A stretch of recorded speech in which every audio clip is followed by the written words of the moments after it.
Good morning, my fellow logical, sensible, rational patriots. You know, 6 months ago, the press would have never declared this a riot. They would have called it a mostly peaceful protest.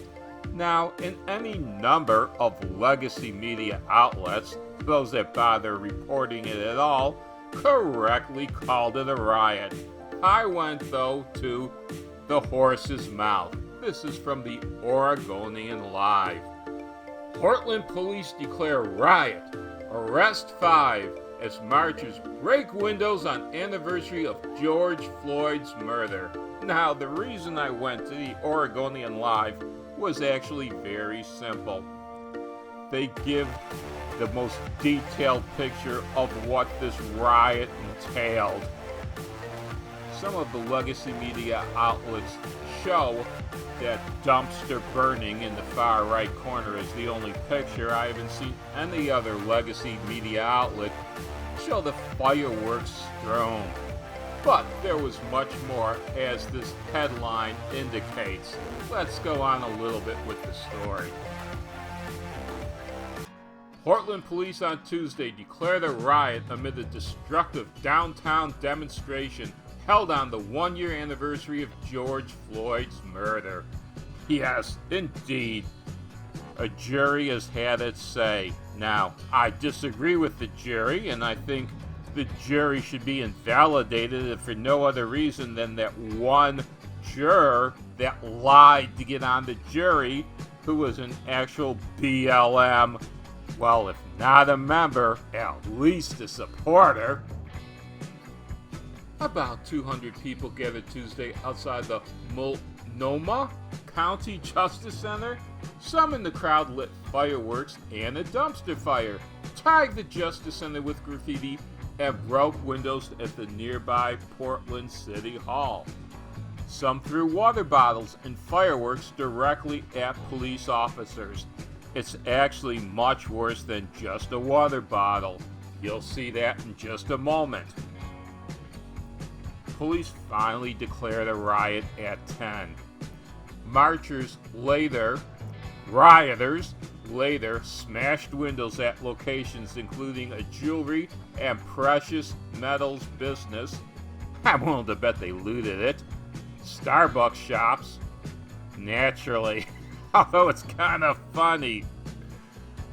These rich left-wing demonstrators, rioters, from Antifa and BLM, well, I'm willing to bet they planned this riot at a local Starbucks, a credit union, and no, not Ruth's Chris Steakhouse.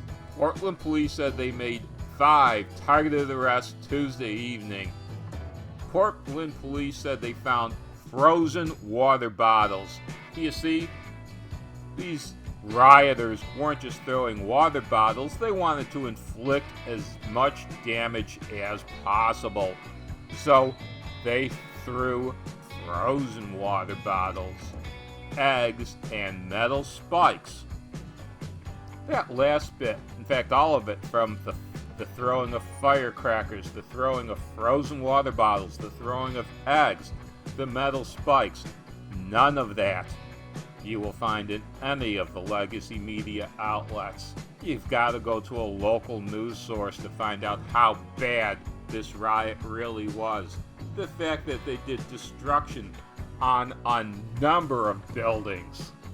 It doesn't even say how many, but it does say, well, we know it was at least the Justice Center, the City Hall, the jewelry store, several Starbucks, and a steakhouse. That's a hell of a lot of rioting going down.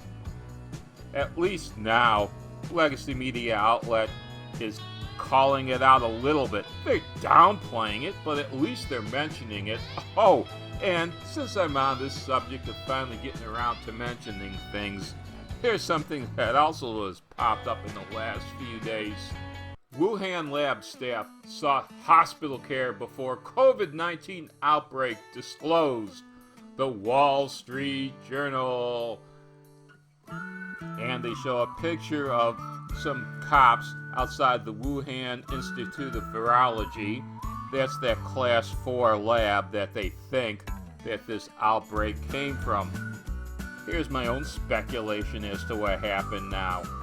It looks like maybe there was somebody jokingly saying that somebody sold off a lab rat or a lab bat or something like that in the wet market. Here's what could have happened. The outbreak was originally contained within the lab.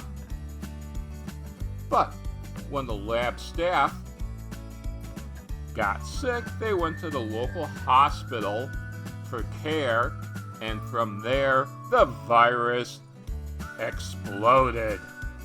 So the Wuhan flu probably did not go from the lab to the wet market, but from the lab to a hospital to the wet market. Now, this is all just purely speculation on my part, but it's as good a theory as any.